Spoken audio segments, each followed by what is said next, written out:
আসসালামু আলাইকুম রহমতুল্লাহ।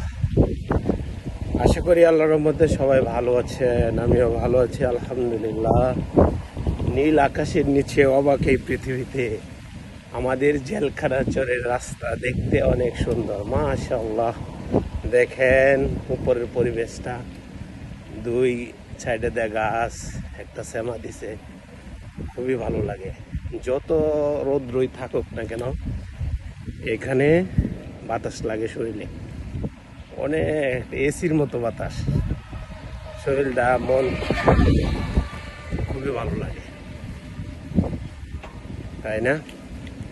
যারা ঢাকা থাকেন, যারা প্রবাসে থাকেন, তারা এই রাস্তাটা অনেক মিস করে, আমি জানি। আমি অনেক মিস করছি সৌদি আরব থাকাকালীন, খুবই ভালো লাগে আলহামদুলিল্লাহ। আর আমাদের এলাকার রাস্তা তো খুবই খুবই সুন্দর, মানে অনেক অনেক ভালো লাগে। আল্লাহ তাআলা সবার মঙ্গল করুক, দোয়া করি। সবাই ভালো থাকেন, সুস্থ থাকেন। আল্লাহ হাফেজ।